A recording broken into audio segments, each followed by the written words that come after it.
खबरों में बढ़ते हैं आगे। मध्य प्रदेश की 2 सीटों विजयपुर और बुधनी में 13 नवंबर को उपचुनाव है। एक पर कांग्रेस, दूसरे पर बीजेपी का दबदबा रहा है। दोनों ही सीटों को लेकर दोनों दलों ने पूरी ताकत झोंक दी है।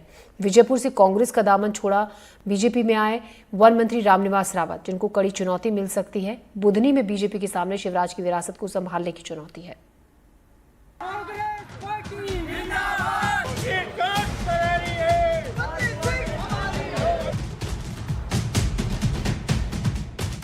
सीहोर जिले में आने वाला बुधनी बीजेपी के झंडों से पटा हुआ है।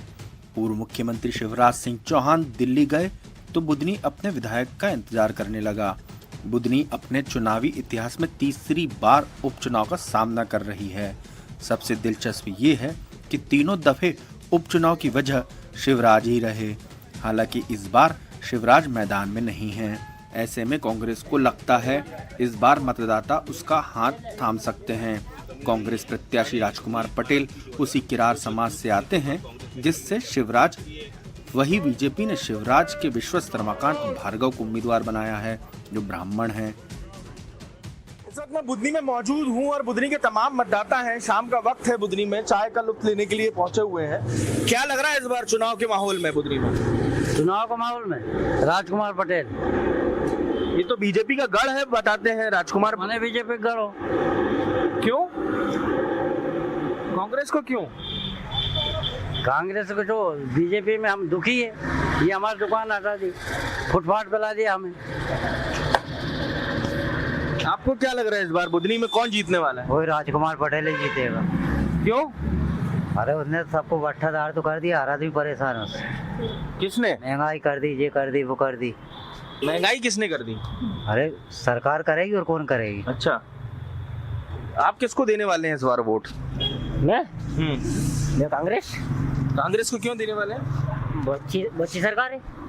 सर बीजेपी की सरकार है, यहाँ तो शिवराज सिंह चौहान ने बहुत काम किया है, बताते हैं। नहीं, काम तो अच्छा किया है, काम तो उनका बिल्कुल परफेक्ट है।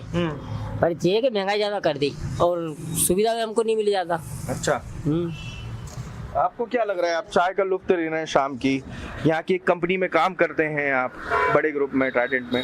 क्या लग रहा है इस बार, क्या माहौल दिख रहा है, किसके पक्ष में दिख रहा है? सर अब तो बीजेपी के पक्ष में। बीजेपी के पक्ष में माहौल दिख रहा है। अच्छा, आप वोट देते हो यहाँ? नहीं सर, बाहर। तो माहौल क्या लग रहा है वैसे? माल तो ठीक लग रहा है। ठीक लग रहा है।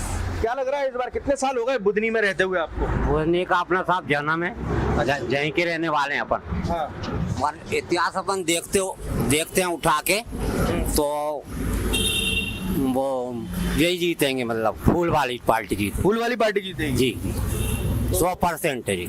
100% जीतेगी। हाँ, क्योंकि आज तक इतिहास कोई बदल ही नहीं सका। आज 30 साल हो गए। किसका माहौल ज्यादा दिख रहा है? बीजेपी का।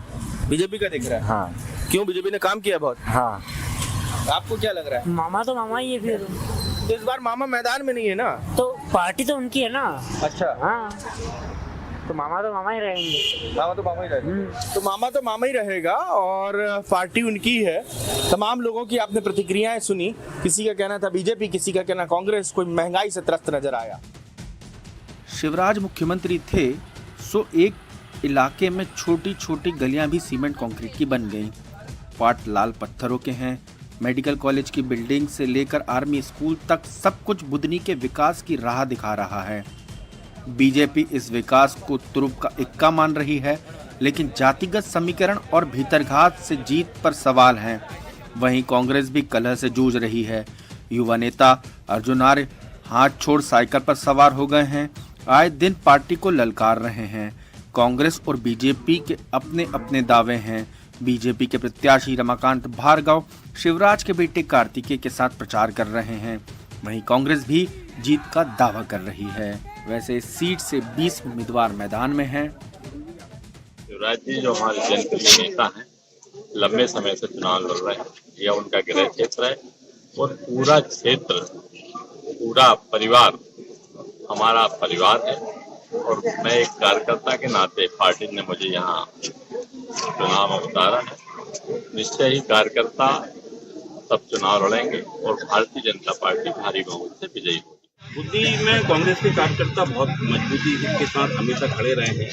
विषम परिस्थितियों में भी उन्होंने तमाम फर्जी वोटिंग दबाव उसके बाद भी अपने मतदान केंद्रों पर उनकी उपस्थिति से उन्होंने अपने आप को जिंदा रखा है। तो हमें कांग्रेस के कार्यकर्ताओं की शक्ति के ऊपर, उनकी मेहनत के ऊपर भरोसा है और हम लोग उम्मीद कर रहे हैं कि ये चुनाव हम लोग जीते। उसके लिए सारे लोग कटिबद्ध हो रहे हैं, वचनबद्ध हो रहे हैं, प्रयास चल रहे हैं, दौरे चल रहे हैं, गाँव-गाँव दस्तक दी जा रही है।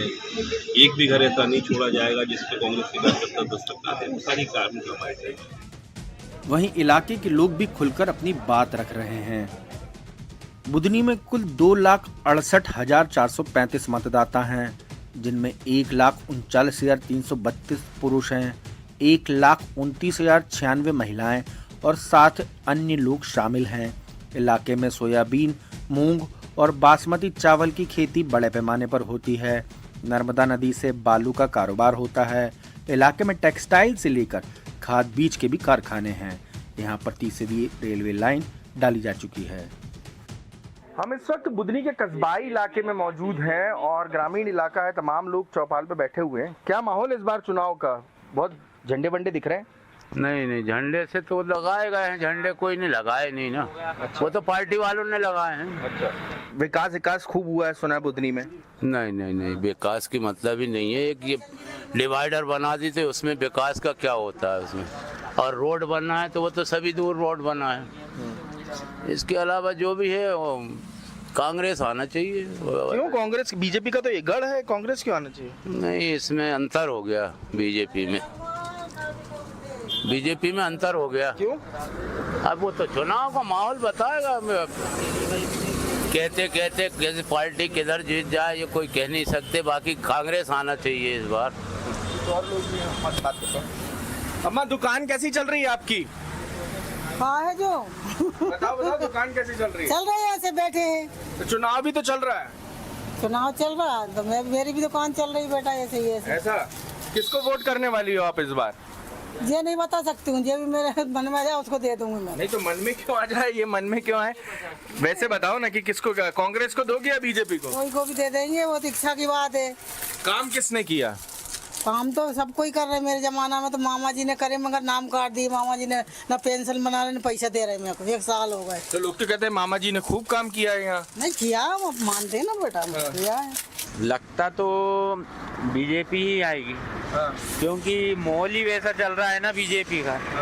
इसलिए बीजेपी का ही माहौल चल रहा है। तो अब लेकिन कुछ भी हो सकता है, ये नहीं कह सकते कि बीजेपी ही आएगी। कुछ भी हो सकता है। विधायक का चुनाव है, कुछ भी हो सकता है इसमें। शिवराज सिंह चौहान का गढ़ है, बीजेपी का अवैध गढ़ है। कहते हैं बीजेपी तो लाखों वोटों से जीतती है ना यहाँ।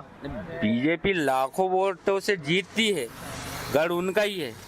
और पहले विधायक के चुनाव में वही जीते थे। जब भी वो यहाँ से खड़े हुए वो जीते। लेकिन यहाँ से बीजेपी आएगी, लेकिन कुछ कह नहीं सकते कि पक्का क्या होगा क्या नहीं होगा। कुछ भी हो सकता है, ये चुनाव है, कुछ भी हो सकता है। कैसे मतलब इस बार क्या बदलाव देखना है? बदलाव तो होना चाहिए बदलाव। तो सुना तमाम लोगों की प्रतिक्रियाओं को आपने, जिन लोगों का मानना था सीधे तौर पर कि बीजेपी का अवैधगढ़ था है, लेकिन लोगों की राय इस बार कुछ जुदा भी नजर आ रही है। कुछ लोग महंगाई से परेशान हैं, लेकिन बुधनी में हुए विकास कार्यों से खुश हैं। कुछ की अपनी परेशानियां हैं, कुछ की अपनी दिक्कतें हैं, लेकिन तमाम सियासी दल जो हैं अपनी ताकत लगाए हुए हैं। 20 प्रत्याशी कुल मैदान में हैं और 2 बैलेट मशीन इस बार के मतदान केंद्रों पर लगाई जाएगी। इन सब के बीच में बुधनी के मतदाता देखना होगा किसको लेकर इस बार वोट करते हैं और बुधनी का सियासी ऊँट किसके पक्ष में बैठता है। बुधनी से अजय शर्मा, NDTV।